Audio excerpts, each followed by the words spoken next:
Welcome to the conclusion of Evil Dead Week on Bloodbath and Beyond. Today we review Evil Dead from 2013.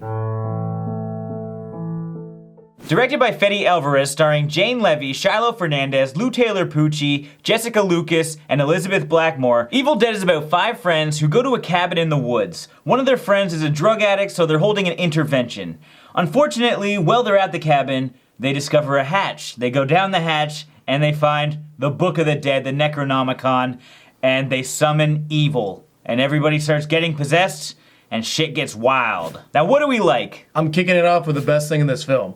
Practical effects. The blood, the gore, it was awesome in this film. We got to see a lot of cool prosthetics, like arms being cut off, hands getting possessed. No matter how sensitive you are to a certain body part, you're gonna be cringing at some point in this movie because it's crazy. Well, it was a remake. It wasn't trying to completely replicate the original. It was kind of taking the same situations and throwing different characters in the mix. They don't act the same as the originals, and it's nice because I know a lot of people were hesitant when going into this movie because they're like, oh, you can't make a good movie because I love The Evil Dead. I like it because it's a reimagining. It's like a retelling of a story that we've all grown to love, and they've just done a really good job reinventing it. And of course, there's gonna be all the different homages to the originals. I mean, we have possessed hands, we have chainsaws. There's just a ton of different situations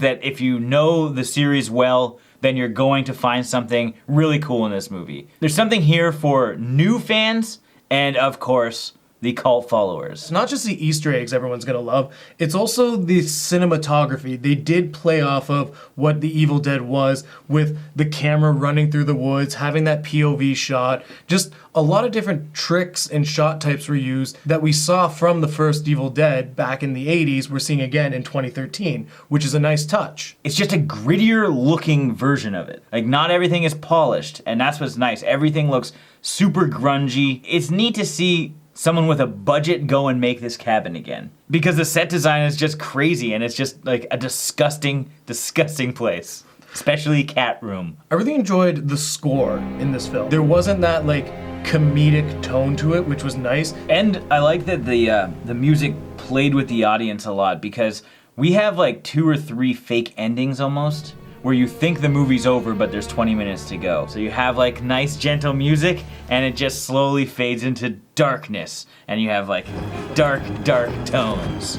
And then shit gets real again. I really liked how scary the demons were. They're straight out of The Ring and The Grudge. Like, they've got that new age, modern, like Japanese style to them. And it's just terrifying, because I hate those movies. I hate possession movies. Not because they're bad movies, because the fucking girls freak me out. And Mia was no different. She's creepy. She's doing the clicking thing with her head. She's just moving around weird and, you know, just looks scary. And that's what I can say. Yeah, and they definitely used the new style of horror to their advantage because this film was filled with jump scares. Because it wasn't over the top. It was just like a subtle twitch or movement, and it would scare the audience. Considering I didn't know most of the actors going in, they did a great job. And they were able to play like their normal roles and then their demon roles equally as good. Because it's not just how you deliver lines at this point, it's how they're using their whole body to convey messages, how to just embody evil itself, I guess. And I think they just all killed it. Now, what didn't we like? I didn't really like how the characters interacted with each other during the possession. Like, we had the emotional conflict that David and Mia were facing when he had to decide what he was gonna do to her, but the actual interaction with the rest of the demons was more of a, I'm just gonna try and save myself and get out of this. And we also had stuff like Eric, who unleashed the evil early on and decided not to tell anybody until like the last part of the movie. Mia's been possessed for hours now. He knew something happened the moment he said those words.